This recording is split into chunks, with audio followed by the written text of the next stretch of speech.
pessoal, tudo bem? Me chamo Thiago, sou professor de História. Estou fazendo essa playlist justamente para você que vai prestar o concurso da Polícia Militar de Pernambuco. E aí você está procurando, né, entender um pouco melhor como é que se deu as partes específicas, os eventos que ocorreram aqui no território pernambucano, beleza? Então, basicamente hoje a gente vai começar pela parte da Capitania de Pernambuco. É um assunto muito importante. Provavelmente vai cair uma questão ou duas na tua prova. E aí você precisa saber muito bem como é que foi esse tipo de coisa, né? Como é que se deu e as curiosidades que tem na construção da Capitania de Pernambuco aqui no território, beleza? Bom, e aí, pessoal, eu botei aqui, eu estou olhando diretamente para a tela, então vai ficar um pouco baixo, né? Mas eu coloquei aqui a questão da colonização do Brasil, como é que se deu. Isso daqui é importante entender, né? A gente sabe que vai ter as grandes navegações, e essas grandes navegações vai ser justamente uma disputa entre Espanha e Portugal na questão da hegemonia, a questão do poder dos territórios, né? Então eles vão começar a querer se expandir. E através do mercantilismo, né? E principalmente do mercantilismo mineral, eles vão começar a procurar territórios, novos territórios, que tenham esses minerais, como ouro, prata, bronze, o que eles puderem enriquecer ali a coroa, né? Então eles vão começar a procurar. Mas além disso, a gente sabe muito bem que vai ter algo principal, que é a questão da rota de especiarias. A gente vai ver que com a queda ali que vai ter de Constantinopla e com os muçulmanos cercando o território ali, a rota pelo caminho da Itália, né? A gente vai ver que Portugal e Espanha ficam ficar com as mãos atadas. Portugal, ele vai de fato conseguir ali achar uma rota, né? Então ele vai começar a ir até Calicut novamente. A gente vai ver que Portugal vai ser um dos pioneiros. Então, vai ter algo chamado de Tratado de Tordesilhas, justamente com o intuito de não gerar mais treta ou briga entre esses dois países, né? E aí, o que, é que vai acontecer? Esse tratado é justamente dividido na terra em dois. Quando ele faz isso, né, a gente vai ver, obviamente, é uma sacanagem, né, que eles fizeram. Vamos concordar, né? Pensa na sacanagem. Porque, ó, quando eles dividem a terra em dois, eles estão eliminando metade dos países que já existiam. Inglaterra, França, Holanda, né? Então, basicamente, eles ignoraram de falar só existe dois aqui, só existe esse país. Então, eles vão criar esse Tratado de Tordesilhas. Em 1500, 6 anos depois, né, já vai ter a descoberta do Brasil com Cabral. Cabral vai vir aqui com sua esquadra, tentando chegar onde? Lá em Calicut. Então, quando ele tenta chegar em Calicut, achando que chegou nas Índias, ele acaba descobrindo o Brasil. Hoje em dia a gente sabe que já é meio duvidoso, né? A gente sabe que o caminho não foi bem por aí, não. Eles já tinham um certo conhecimento do Brasil, show? Então, basicamente é isso. Essa movimentação fez a esquadra de Cabral encontrar o Brasil. E aí é que vai começar a nossa principal história, né? Porque de 1500 até 1530, esse período é chamado de período pré-colonial, beleza? E esse período é cheio de pegadinhas aí, viu, cara? Porque muitas pessoas acabam trocando. A partir do momento que os portugueses chegaram, a gente já foi colonizado. De forma alguma. A gente passou 30 anos aí sendo basicamente visitado por alguns países, né? E aí eu vou exemplificar aqui, ó. Primeiramente que a gente tem que saber algo muito interessante, é a questão da economia. Nossa primeira economia, e tua prova vai cobrar dessa forma, dizendo que a primeira economia foi o açúcar, ou foi o café, ou foi o algodão. É mentira. A primeira economia existente aqui no território brasileiro, no período pré-colonial, foi a extração do pau-brasil. Então o pau-brasil vai estar bastante presente nesse período, de 1500 a 1530, né? E aí onde a gente vai ver as primeiras movimentações, né, como o escamba, a relação de troca entre indígenas e portugueses, a questão da escravização dos indígenas já começou aí, beleza? Nesse período pré-colonial. E nesse mesmo período a gente vai ter diversas visitas, né? Porque a gente vai ter os franceses. Lembra que eu falei no Tratado de Tordesilhas que alguns países não ficaram felizes com essa questão da divisão? A França foi um deles. Então a França vai começar a fazer, e tirou a gente da reta, né? Pois show, peraí que eu vou fazer um negócio. O que é que a França vai fazer, pessoal? Eles vão começar a contratar corsários. O que é corsários? Corsários é piratas a serviço da coroa. Então ele deixa de ser pirata e agora passa a ser um corsário. Ele está a serviço do governo, a serviço da coroa. E qual era o motivo, qual era o objetivo da França em fazer isso? Justamente trazer exploração para o território. Por quê? Eles vão começar a contratar esses corsários vão vir no território brasileiro, começar a extrair o pau-brasil e vender lá fora. Lembrando que o pau-brasil, ele não vai substituir as especiarias, como cravo, canela, púrpura, pimenta, porque isso era muito, mas muito, mas muito lucrativo para Portugal. E Portugal não vai substituir. Só que o que é que eles vão fazer? A gente tem uma economia inicial aqui, que é a rota de especiaria, que dá dinheiro. Mas se a gente tiver duas economias, é bem melhor. Então o pau-brasil vai ser nossa caixa 2, vai ser nosso investimento. Então ela vai agregar mais ainda no nosso cofre. Então ela não vai ser a fonte principal que vai sustentar Portugal, beleza? Lembre-se disso. Os franceses vão chegar aqui e vão começar a fazer uma série de extrações também do pau-brasil, e isso vai gerar um certo conflito aqui dentro do território pernambucano, e os portugueses vão começar a se preocupar. Outra coisa muito importante, nesse período aqui, no território pernambucano, a gente já vai ver a presença dos indígenas, né? Obviamente, já existia, mas os indígenas tabajaras, potiguaras, caetés, tudo isso. E os portugueses e os franceses vão começar a perceber que essas tribos eram rivais, brigavam, guerreavam entre elas, e os franceses vão se aliar com uma tribo e os portugueses vão se aliar com outra, né? E eles vão começar a jogar mais conflitos, eles vão começar a fomentar isso daí, dizer, Aquela tribo lá falou de tu, bicho, não vai fazer nada não. Então vai começar uma série de conflitos aqui no território pernambucano, beleza? Esses bichos eram danados. E aí é justamente isso. No primeiro período pré-colonial a gente vai ter a presença de pequenas presenças dos portugueses, porque eles vinham, faziam a extração, levavam para Portugal. Depois de um tempo vinha novamente, fazia a extração, levava para Portugal, beleza? Então a gente vai ter nesse primeiro período isso. Primeira economia, obviamente, pau-brasil. Lembre-se disso, faça o cara não. Sei que somente você falou açúcar. Tire isso de sua cabeça. E aí lá vai, ó. A primeira atividade econômica desenvolvida no país foi ainda no início da colonização, sendo substituída pela economia açucareira em 1530, que é o período que a gente vai ter como período colonial, que a gente vai ter a presença efetiva dos portugueses. A extração do pau-brasil era muito popular na Europa por sua utilidade na fábrica de móveis, extração de tinta e etc. Então eles vão justamente vender o pau-brasil por conta dessas utilidades que ele tinha. Tinta, que era, naquela época você ter roupa vermelha, os nobres, era sinal de poder, viu? Hoje em dia a gente já chama de restart por aí, dependendo do local. E aí vai. Bom, passou o período pré-colonial, o que é que vai acontecer? Portugal tinha o domínio da rota de especiarias, a gente sabe muito bem disso, ou pelo menos deveria saber, né? E o que é que vai acontecer? Em 1530, 31 e 32, Portugal vai perder o poder, a hegemonia, o controle. Por quê? Porque o caminho até as Índias começa a ser acessível para todo mundo. E aí agora todo país pegava sua espada, por exemplo, a Inglaterra ia lá em Calicut, na Índia, comprava as especiarias e voltava. Agora ele não tinha que comprar diretamente de Portugal, né? E aí isso fez o quê? Com o mercado sendo altamente acessível, fez que a economia da rota de especiaria caísse. E Portugal pegou e fez, eita, bexiga, agora, menino, agora nossos cofres, ó, se lascamos. E tem outro detalhe, os franceses não param de invadir o território lá que a gente conquistou, que é o Brasil, pô. Os caras tá toda hora no nosso pé, a gente tem que fazer alguma coisa. Ah, meu Deus do céu. E aí vem justamente a solução, a criação das capitanias hereditárias. Por quê? Para eles era o seguinte, se a gente criar a capitania hereditária, a gente vai ter presença portuguesa no local, logo, os franceses vão ter que sair porque é território português. Além disso, se a gente conseguir colocar as capitanias hereditárias para funcionar, a gente vai ter economia, porque pode ser que a gente ache ouro, minério, além disso a gente pode trabalhar com plantações, enfim, vamos fazer isso? Vamos. E aí, pessoal, eles vão efetivar justamente as capitanias hereditárias em 1534.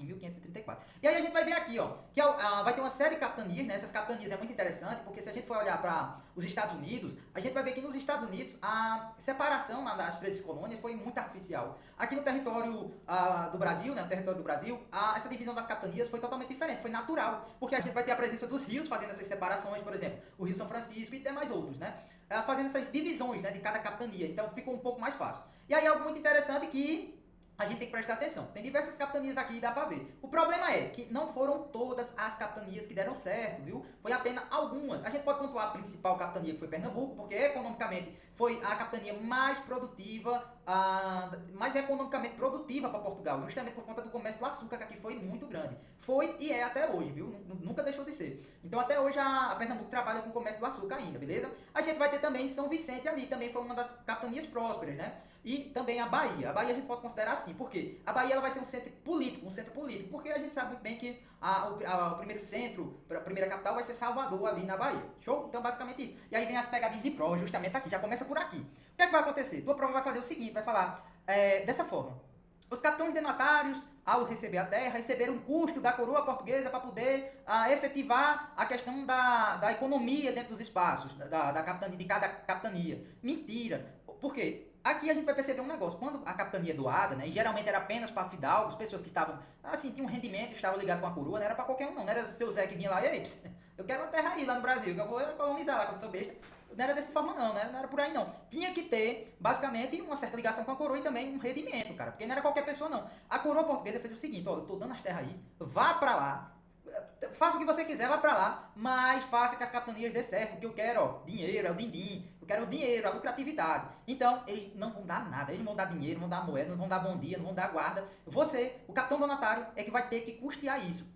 E aí onde é que tá? Um dos motivos aqui que a gente pode analisar, ó, dentro da capitania, das capitanias para não ter dado certo, é a questão da ausência dos capitães donatários, porque muitos não vinham mesmo para cá, falaram, não vou lá pro Brasil nada, Deus me livre, eu não sei nem se vai dar certo. E alguns ainda estavam presos na ideia do comércio de especiarias, mesmo que a economia tivesse caído, eles achavam mais rentável ficar com essa economia tentando, né, vender ainda as especiarias do que vir para um território pernambucano, um território do Brasil tentar colonizar. Mas o fato é, em 1535, a terra é doada, né, para o capitão donatário Eduardo Coelho. E Eduardo Coelho eles vêm para cá juntamente com sua família, alguns fiéis dele, né, algumas composições da família dele, alguns guardas também, porque ele tinha rendimento para isso, e uma frota, né? Então ele vem para cá, para o território brasileiro, especificamente o território de Pernambuco, porque ele é o capitão donatário de Pernambuco, e aí ele vai fazer dar certo isso. Mas lembrando outra coisa, aqui já tem pegadinha de prova, viu? Eu tô ensinando basicamente como é que tua prova vai fazer, vai te cobrar, porque não tem como ela fazer diferente, beleza? O que é que ela vai fazer? Ela vai fazer da seguinte modo, ela vai dizer assim, que o capitão donatário, quando chegou aqui, não enfrentou contratempos, ou que o capitão donatário, ao chegar aqui, se aliou com as tribos indígenas e não teve conflito. Ou então ele não enfrentou e expulsou franceses, o ataque francês. É mentira, cara, é mentira. Porque quando o Arthur Coelho chega no território pernambucano, ele vai enfrentar diversos contratempos, né? Porque inicialmente é as tribos indígenas. Mas também a gente vai ter a presença dos franceses ainda tentando invadir o território, porque eles não paravam de encher o saco, cara. É tanto que eles vão fundar a França Antártica lá no Rio de Janeiro depois. Mas isso aí não é nossa prova não, né? Mas enfim, eles enchiam muito bem o saco da gente, eles não paravam de encher o saco não. Então o capitão donatário, que é Eduardo Coelho, ele chega aqui no território pernambucano, e aí ele vai começar a fazer uma série de investimentos. Inicialmente ele vai construir as casas dos colonos, igreja para esses colonos, vai construir o castelo de Eduardo Coelho também, né, que é muito, muito lindo. Então em 1535 a gente já tem um embrião de Olinda, ali nascendo Olinda, né? Mas em 1537, a gente vai ver que Olinda é elevada à vila, justamente porque já tem um certo povoamento. Então ele já fez a questão das construções dos engenhos, construiu igreja, tem casa ao redor ali sendo construída, né? Então é algo que ele vai efetivar o território a virar o que é conhecido como Olinda em 1537. E nesse mesmo período, em 1537, a gente já vê a construção, né? A fomentação para que Recife começasse a ser elevado também futuramente à vila, né? Então ele vai começar a surgir aí. 1537, Olinda vira vila, em 1537 a gente vai ver o nascimento de Recife, beleza? Basicamente isso. Aí, lembrando que o capitão donatário, mais uma vez, eu vou fortificar isso aqui porque pega muita gente. O capitão donatário não recebia nada da coroa portuguesa, lembre? E ele enfrentou diversos e milhares de conflitos aqui no território pernambucano para que isso desse certo. Show? E aqui a gente vai ter em 1557 um fato muito interessante, que é a questão das tribos caetés. As tribos caetés eram o seguinte, era uma tribo indígena, né, que praticava um ato antropofágico. Que é um ato antropofágico? É um rito ritualístico que basicamente comia as pessoas. Professor, mas isso aí é canibalismo, rapaz. Isso aí não é antropofagismo, não. É antropofagismo. Por quê? A gente não vai dizer canibalismo, porque o canibalismo em si, embora aqui diga que é, não é. Porque o canibalismo em si é o fato de você querer comer a carne humana porque quer. Ah, eu quero porque eu acho gostoso, porque minha mente diz que quer, Deus me livre. Isso aí, Maria. Mas a questão do antropofagismo era justamente associada ao rito ritualístico. Porque essas tribos geralmente estavam em constante guerra. E o que é que eles faziam? Quando eles ganhavam a guerra, eles pegavam o guerreiro mais forte que tinha da outra tribo que perdeu, certo? Eles levavam esse guerreiro com eles, fazia esse guerreiro ter filhos com alguma indígena ali da tribo. Além disso, eles alimentavam esse indígena e depois comiam ele. Por quê? Porque eles acreditavam que, ao fazer isso, eles adquiriam as habilidades, o poder, a genética daquele guerreiro. Então, eles constantemente faziam isso, achando que eles adquiriam esse tipo de habilidade. Tem também aqui, essa tribo que é até bem famosa, porque eles vão comer, né? O primeiro bispo aqui do Brasil. Eles vão comer. Esse bispo estava indo embora para Portugal, o barco acabou afundando, ele chegou até o território, né? O território ali na margem do litoral, e aí ele é capturado, né? E morto e devorado por esses indígenas, né? Mas aí tem algumas histórias também que depois eu vou contar, viu? Que é muito interessante, porque isso aí, né? É de se desconfiar, cara, é de se desconfiar. Beleza? Mas existiam essas tribos aí. Então, tudo isso vai compor o que a gente conhece como Capitania de Pernambuco. A presença do capitão donatário para que ele fizesse dar certo, a construção dos engenhos, as divisões de Pernambuco e tudo mais. E as tribos indígenas existentes. Show? É basicamente isso que a gente tem que entender. Mas vamos lá. Criada em 10 de março de 1534, que aí foi a questão das capitanias hereditárias, foi governada por Duarte Coelho, sendo considerada a capitania mais extensa de todas as que foram doadas. Por que mais extensa, pessoal? Porque o território aqui pernambucano, pode analisar, embora não mostre totalmente, ele era muito extenso porque ele era muito extenso porque ele fazia parte, ou pelo menos Alagoas e a Bahia fazia parte de Pernambuco. Então esse território hoje, como a gente conhece que é Alagoas e também parte da Bahia, era de Pernambuco. Só que a gente vai perder esses territórios com os eventos que a gente vai chamar de revoltas de independência que a gente tentou ter, né? A gente tentou ter algumas revoltas de independência aqui no território brasileiro, ou no território pernambucano, não deu certo, e aí como punição a gente perdeu tanto Alagoas, a região do Porto Calvo, quanto também uma parte ali da Bahia, né?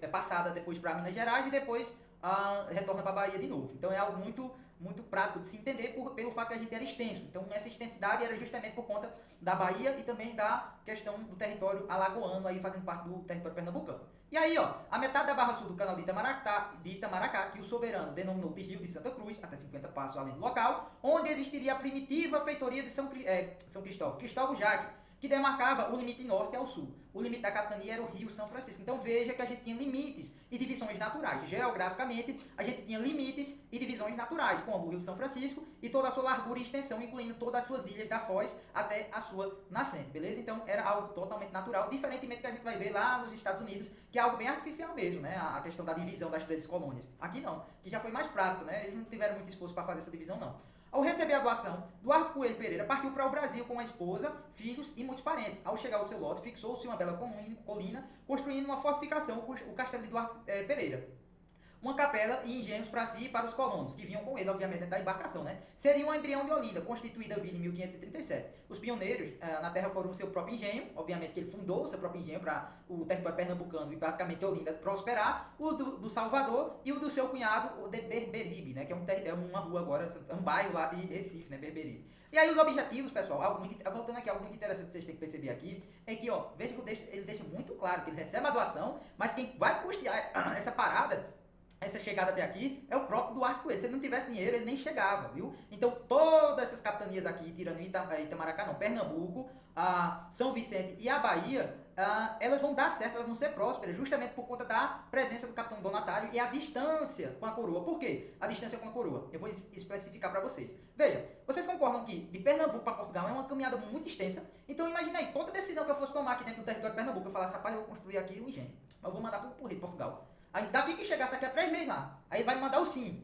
mais 3 meses, pronto, sim, pode construir, pronto, vou construir. Agora deixa eu ver, eu vou usar os engenhos reais ou os engenhos de trampiche? Deixa eu perguntar. Bicho, ia ser, até hoje a gente ia estar dentro da capitania de Pernambuco tentando saber o que a gente ia fazer, né? Porque ia ser extremamente difícil. Então essa distância com a coroa e a autonomia de decisão vai fortificar a ideia para que a capitania seja próspera, né? Como foi o caso de Pernambuco, e Duarte Coelho usou muito bem isso daí, né? E aí também machucou muitos indígenas, se é vergonha, mas aí é outro caso. E aí os objetivos que eles tinham, esse capitão donatário, o que é que eles precisavam fazer? Primeiramente, a produção de engenho de açúcar, que aqui é a questão de prova, viu? Lembre-se, a questão do açúcar não foi algo experimental, não. Eita, eu vou plantar o açúcar aqui, vamos ver se vai dar certo, não sei se dá certo. Eu nunca plantei, não, de forma alguma. Eles já tinham conhecimento, porque eles já faziam isso na África, em algumas regiões ali de Portugal eles já faziam também, certo? Então eles tinham conhecimento do plantio da cana-de-açúcar, eles já faziam isso. E aí a gente vai ter algo principal, que eu quero que você observe, vai influenciar na próxima revolta, que é a questão da invasão holandesa, que é a questão do pacto colonial. O pacto colonial eu quero que vocês entendam como uma forma abusiva. Sabe aquele relacionamento abusivo que você tem? Que, você não pode falar com aquele cara, você não pode fazer isso daqui, você não pode falar com ninguém, você só vai falar e namorar comigo. Então, Portugal fazia esse tipo de coisa. Era o seguinte, Brasil, tu só vai comercializar comigo. Você não pode comercializar com a Inglaterra, não pode comercializar com a França, é só comigo. Então ele era tóxico. O Portugal era bastante tóxico nessa relação. Então o comércio do Brasil se fortificou por muito tempo na questão do pacto colonial. A gente produzia e mandava para Portugal. Portugal pegava e vendia para a Europa. E aí Portugal podia, né, fazer esse tipo de coisa, vender para a Inglaterra, vender para a França, vender para quem bem ele entendesse. O Brasil não, o Brasil era apenas para Portugal. Contudo, preste atenção, Portugal vai ter que abrir uma exceção, justamente para a Holanda. Por quê? O nosso açúcar era um açúcar mascavo, era muito ruim. Então, quando chegava na Europa, o pessoal falava, eu não vou comprar esse açúcar não. Esse açúcar vai ficar todo estranho aí, tá marrom, não vou não comprar não. E aí Portugal começou a se preocupar. E aí a Holanda veio lá pra cá e falou, deixa eu dizer um negócio aqui. Eu sei fazer o refinamento do açúcar, eu vou deixar ele cristalino pra vocês. Mas eu quero participar do comércio de açúcar. O que é que Portugal vai fazer? Olha, pode entrar, negão, pode vir, venha ajudar a gente. Então, o único país que vai adentrar e ajudar nesse comércio, desde da produção do açúcar, é a Holanda. E por quê? Porque eles vão começar a fazer a questão do nosso refinamento. E aí é por isso que vai gerar uma revolta mais à frente, né? A questão da invasão holandesa. Mas inicialmente, e aí onde é que tá outra questão? A gente, o Brasil, não podia falar com a Holanda, não. Era apenas Portugal. O bicho era abusivo demais, velho. Não tinha condições não aí não. E aí, lembrando, a questão da escravidão indígena. Ela foi muito forte no período pré-colonial, na parte da extração do pau-brasil. Lembre-se. A extração do pau-brasil, a gente vai ver o maior ato de escravização do indígena lá. Já na questão, quando traz os engenhos, que começa as produções de açúcar, essa escravização não vai dar muito certo não, porque os indígenas não estavam muito habituados a trabalhar 16 horas, ou a trabalhar com a questão da plantação da cana-de-açúcar não. Então eles começam a fugir, começam a dar trabalho, a fazer uma série de coisas aí que vai endoidar os capitães donatários, né, principalmente Duarte Coelho. E aí vem a ideia, né, a gente já trabalhou com esse tipo de produto, veja aí que vai fortificar, né, a ideia. A gente já trabalhou com isso lá na África. Então os africanos, eles sabem, né, no continente africano, eles sabem manusear, eles sabem trabalhar com isso aqui. Então vamos trazer os escravos de lá pra cá. E aí vai começar o tráfico negreiro aqui na região da América do Sul, né? E justamente para trazer para dentro dos engenhos de açúcar. E aqui em Pernambuco teve muito, mas muita compra de escravo africano mesmo. Aqui eu coloquei uma datação, viu, de 1550, porque não tem uma data exata a chegar aqui. E também tua prova não vai se preocupar em perguntar em que ano chegou os escravos aqui no território pernambucano ou no território brasileiro. Mas o que eu quero que vocês saibam é que essa substituição da mão de obra indígena pela escrava foi justamente por conta da experiência e também que eles já tinham uma certa autoridade na questão da escravização dos africanos, né? Eles já sabiam lidar mais. Os indígenas não, os indígenas conseguiam fugir facilmente, além de que eles conheciam muito bem o espaço, né? O espaço que eles estavam. Então, quando eles fugiam, meu amigo, para pegar, só um milagre mesmo, viu? E eles tinham que fugir mesmo, estava certo. E aí a economia da cana-do-açúcar, veja lá, ó. Havia experiência em outras regiões, como eu mencionei. Veja aí, marque isso, anote isso no teu caderno, cara, que vai cair na tua prova. Nesse contexto, a experiência da cana-do-açúcar não foi algo novo e foi de grande importância para a sua implementação aqui no Nordeste. Então não foi nada novo não, viu? Eles já sabiam, já tinham experiência, sabiam que o clima, a terra era propício. Durante o processo do açúcar, a economia foi sustentada através do trabalho de africanos escravizados. Olha a imagem aqui, ó. Os indígenas não estavam... Existia ainda mão de obra indígena trabalhando aqui? Existia, mas não em larga escala, viu? Era alguns casos. Porque era muito difícil, velho. Era muito difícil poder conseguir escravizar eles, porque eles sabiam, eles se revoltavam mesmo, fugiam, e aí davam uma dor de cabeça danada para os engenhos. Os engenhos localizavam geralmente na região litorânea. Então, veja aí, a maioria dos engenhos eram nas regiões litorâneas. Bem como outra questão aqui, viu? Ó, a questão do pau-brasil, não vai achar, eita, pau-brasil, floresta, Amazônia, vou marcar. Jamais pense isso, viu? Porque quando ele chega, os portugueses, vai ser na região litorânea mesmo. Então, eles não vão adentrar lá para a bacia amazônica de jeito nenhum. Eles, quando chegam aqui, pra você ver como foi, Cabral, ele chega no território brasileiro, ele fica lá de longe na embarcação, falando, rapaz, não esqueça que eu vou lá não, viu? Quem quer ir lá? Rapaz, eu tô com medo daquela galera. Então ele fica observando ali por alguns dias na embarcação até fazer o primeiro contato, beleza? Então não vai pensar que o pau-brasil também foi lá na Amazônia, não, roubado lá na Amazônia, não. A sua estrutura era organizada pelos homens. Nesse cenário, então, a sociedade era extremamente machista e patriarcalista. Então, machista era o fato da mulher não poder, não tinha a ascensão, né, naquele território de decisão política, e patriarcalista é porque era dominada pelo homem. Se fosse mulher, era matriarca, beleza? Então, é basicamente isso. E a questão da sociedade colonial viviam em torno da economia açucareira, que era de grande importância para o mundo na época. Era tão importante que pode ser comparada ao petróleo nos dias atuais. A questão do açúcar era mas muito lucrativa. É tanto que ele conseguiu sustentar Portugal por muito tempo, a economia açucareira. E aí é o ouro branco, né, que vamos chamar, né? É a questão do ouro branco também. Porque Portugal ele vai ganhar muito com isso, ganha muito mesmo. E aí o território pernambucano ele vai ser uma das capitanias mais prósperas economicamente por conta disso. Porque a gente era um dos maiores produtores de cana-de-açúcar aqui, né? Da questão da economia açucareira. Então a gente está como um ponto principal nessa história aí, beleza? E a formação dos engenhos da estrutura do açúcar no Brasil se dá com a ajuda dos holandeses, que montaram uma empresa para participar dos lucros produzidos pelo açúcar. Essa empresa é chamada de Companhia das Índias Ocidentais e Orientais, beleza?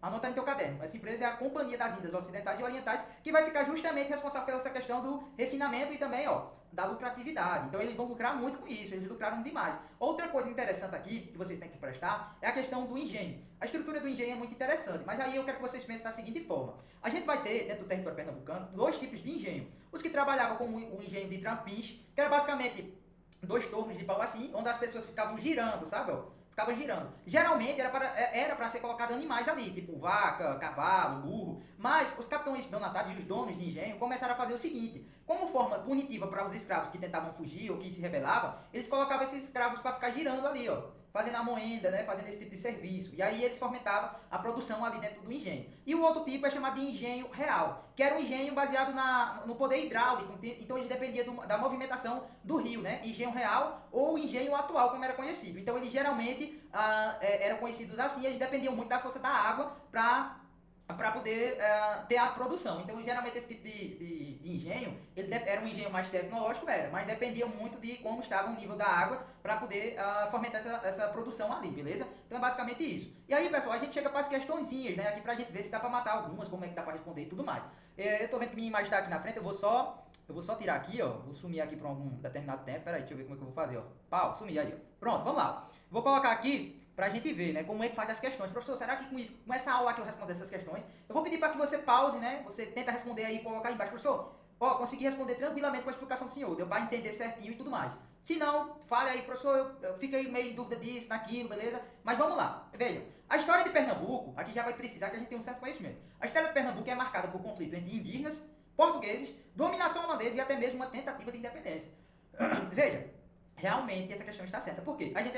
A história de Pernambuco tem a questão dos conflitos indígenas? Tem. Quem vai enfrentar esses conflitos? Os portugueses, os capitães donatários, os senhores de engenho. Os indígenas nunca aceitaram pacificamente esse tipo de coisa aqui no território brasileiro. Então, pelo amor de Deus, não esqueça isso de forma alguma. Outra coisa, a dominação holandesa. A gente foi dominado por um certo período pelos holandeses, né? Os portugueses acabam perdendo a hegemonia, o poder aqui dentro do Brasil, e os holandeses acabam dominando alguns territórios, né?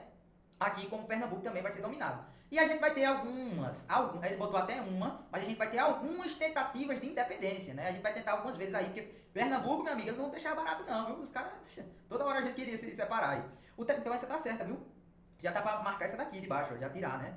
Já dá pra tirar e tirar a B também. Então a gente já sabe que não é a A, nem a E nem a B.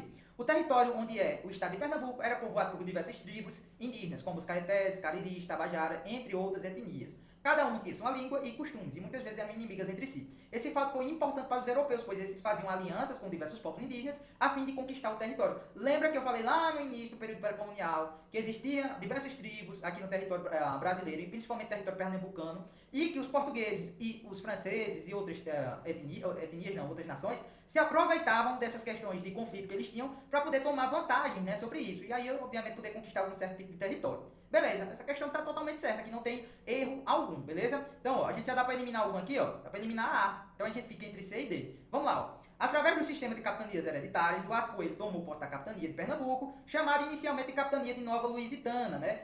Um detalhe muito importante aí que a questão traz. Ele vai intitular, né, como capitania de Nova Lusitana. Então lembra que se falar capitania de Nova Lusitana, está se referindo aqui à capitania de Pernambuco. Em 1535 foi fundado o povoado de Olinda. E em 1537 essa passou a se tornar uma vila, né? Igualmente, em 1537 foi fundada a cidade de Recife. Esse tipo de coisa foi falada lá no início da aula, né? Você viu que a tua banca vai cobrar isso, não tem pra onde ela correr. Vai ser dessa forma sempre, beleza? E aí onde é que eu tenho várias questões? Isso aqui, pessoal, é por conta do meu curso. Então eu tava pesquisando as questões, né? E aí sai marcada aqui, né? Mas eu tenho um curso só de questões de Pernambuco aqui. Quem tiver interesse, bota aí nos comentários que eu deixo tudo certinho aí pra você adquirir. São mais de 120 questões aí pra você poder responder tranquilamente, viu? E aí a gente vai ter a quarta. A terceira, ó. 1, 2, 3 tá correta, as três alternativas. Dá pra eliminar aqui, ó. Ó, se a quarta tiver errada, né, a gente elimina. Vamos lá. A princípio, os portugueses utilizaram mão de obra escrava africana na lavoura da cana-de-açúcar. No entanto, os senhores de engenho passaram a usar escravizados indígenas nas plantações, devido ao lucrativo comércio desses escravos com a colônia portuguesa. Então, pessoal, vem cá. Não inverteu não a questão não. Os indígenas não era bem lucrativo não, um comércio lucrativo não. Eu vou pegar diversos indígenas, vou mandar lá para a Espanha, porque existiam muitos indígenas. É exatamente isso, eles inverteram as questões.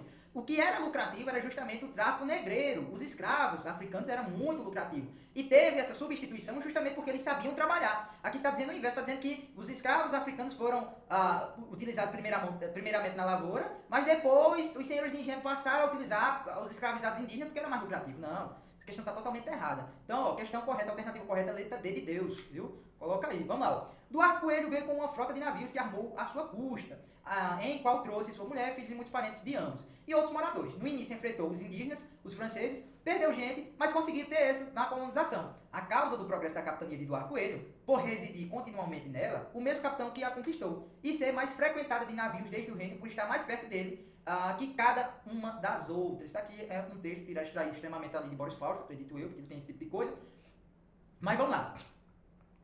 Ó. A capitania de Pernambuco, segundo o texto, foi uma das capitanias cuja colonização vingou em qual razão? Bom, primeiramente a gente tem que prestar atenção em algumas coisas aqui no texto. Veio com uma frota de navios que armou às suas custas. Foi a coroa de Portugal que trouxe? Ó, pega aí, ó. Então aí eu tô te custeando. Não, foi o capitão donatário, ele tinha que custear tudo. Tudo que ele fosse fazer, ele tinha que custear. Certo? Então, então Portugal não dava nada a ninguém, não dava nenhum aperto de mão. Falou, já que as terras vai lá, vai colonizar, traga-me rendimento. É isso que eu quero. Não vou gastar nada e você vai me dar tudo. Beleza? Então é basicamente isso que Portugal fez. Então quem era capitão donatário tinha que investir para poder vir para a sua capitania e fazer ela dar certo. Então é por isso que muitas capitanias fracassaram. Porque o capitão não estava no território. Ele não vinha. Era um alto custo. E às vezes você poderia até vir, mas não sabia se ia dar certo, se não ia. Então tinha esse tipo de impasse ainda. Beleza? Então vamos lá. A capitania de Pernambuco, segundo o texto, foi uma das capitanias cuja colonização vingou em qual razão, por qual motivo. Né? Então vamos lá. Da força dos seus moradores, o que lhe favoreceu vencer indígenas e franceses. Beleza, ele trouxe aqui a tropa de elite, né, para dentro do estado de Pernambuco, que conseguiu extinguir todo mundo. O cara era foda mesmo, né? Não, pessoal, não foi por conta da força dos seus moradores, não, que é isso, eram os super soldados, de forma alguma. Não foi o motivo isso aqui não, viu? Só isso aqui não. Da presença constante do capitão donatário e de sua distância em relação ao reino. Ó, eu já marcaria essa B aqui. Por quê? A presença do capitão donatário e sua distância em relação ao reino. A presença é um fator crucial, porque ele tinha que estar aqui tomando decisões, fazendo construções, né? Ele tinha que tomar a dianteira. E sua distância em relação ao reino. Lembra do exemplo lá? Eu vou mandar construir um rei, eu vou mandar construir um engenho. Vou pedir pro rei de Portugal. Aí 3 meses pro rei de Portugal responder. Quando ele respondia, veio pra cá. Então essa distância em relação ao reino foi positiva, sim. E também a questão da hegemonia, porque ele podia mandar e desmandar na sua capitania. Ele podia mandar e desmandar. Depois é que os capitães, né, os capitães mor, para poder centralizar isso daí, depois centralizar, mas isso é um outro assunto. Mas eles mandavam e desmandavam, então a questão da sua presença constante e a distância com o reino, né, e sua hegemonia, o fato de ter poder, né, autonomia, era uma das presenças para que a capitania desse totalmente certo, beleza? Então marcaria a B, a Lady B, né? E aí a gente pode ver as outras. C, de possuir sua própria frota, facilitando a comunicação e o comércio com o reino. Aí era a mesma questão. Eu tenho minha frota, vai lá avisar ele, volte. Vai lá. Não era por conta disso, não. Tira isso da cabeça, de forma alguma. De Duarte Coelho possuir recursos para custear sua vinda para a colônia e trazer toda a família. Veja, o fato da capitania ter dado certo foi o motivo de trazer toda a família. A família dele chegou no território e falou, agora vai dar certo demais, cara, porque minha mulher tá aqui, ela vai varrer tudo. Não, pelo amor de Deus, não faça isso não. Isso aí não. Jamais, não foi o fato não da família dele estar aqui não, viu? Não caia nessa de jeito nenhum, beleza? E aí a gente vai ter aqui, sobre a história de Pernambuco, identifique e marca alternativa que contenha erro. Toda vez que, perdão, viu? Porque me deu um soluço, que é isso, cara. Muito calor aqui em Pernambuco, que tenha erro, pelo amor de Deus, marque aqui pra sua mente, porque sua mente ela confunde, viu? Ela vai falar, ops, vamos para a seta. Então ele quer um erro, preste atenção nisso. Letra A. Pernambuco foi juntamente com a Bahia uma das principais regiões do país a serem ocupadas e colonizadas pelos portugueses no século quanto? 16, exatamente isso aí. Foi exatamente isso. Pernambuco foi juntamente com a Bahia uma das primeiras regiões, beleza? Então tá totalmente correta, não tem erro algum aqui. Antes da chegada dos europeus, o território era ocupado por indígenas, como os tabajaras e os caetés. Totalmente verdade, a gente discutiu isso faz alguns minutos atrás, né? Então não tem erro não, beleza? A letra B tá safe aí, ó. Em 1501, período o quê? Pré-colonial. Lembra a datação, 1501, período pré-colonial. O ano seguinte, a chegada europeia, Pernambuco se tornou a principal área de exploração do pau-brasil, pode até ser. Árvore nativa da floresta amazônica e que era retirada e exportada para a Europa, servindo para fabricação de móveis, tingimento de tecido e outros, entre outros usos. Cara, pelo amor de Deus, isso aqui tá errado. Já pode marcar isso daqui. Por quê? Árvore nativa da floresta amazônica. Primeiramente, não é uma árvore nativa da floresta amazônica. Além de que, em 1501, as frotas portuguesas e os europeus, né, como franceses e demais outras nações, eles não chegaram aí extremamente lá para a bacia amazônica, pô. Nem a gente foi direito, imagine eles, né? Eles não chegaram a ir lá, não, fazer a exploração disso, não. A maioria das explorações deles eram nas regiões litorâneas, né? Ali naquela região do litoral, até porque ficavam mais próximo das embarcações e também serviam de facilitação para que eles pegassem o pau-brasil, colocassem na embarcação e fossem embora. Então eles não vão adentrar o Brasil nesse período. Isso vai ser mais lá pra frente, basicamente no ciclo do ouro, né? Quando a gente vai ver os bandeirantes ali adentrando diversas regiões. Então a gente vai ver basicamente isso e também com a pecuária, né? Com a extensão dos gados adentrando. Mas nesse período aí não, cara. Ele vai ficar pela região do litoral mesmo. Então tá totalmente errado e também a árvore não era nativa da floresta amazônica, coisa nenhuma. Tá errado. Na década de 1530, período quê? Colonial. Com a criação das capitanias hereditárias, o território de Pernambuco ficou a cargo de Duarte Coelho, que fundou Olinda e posteriormente, eu tô travando, Recife.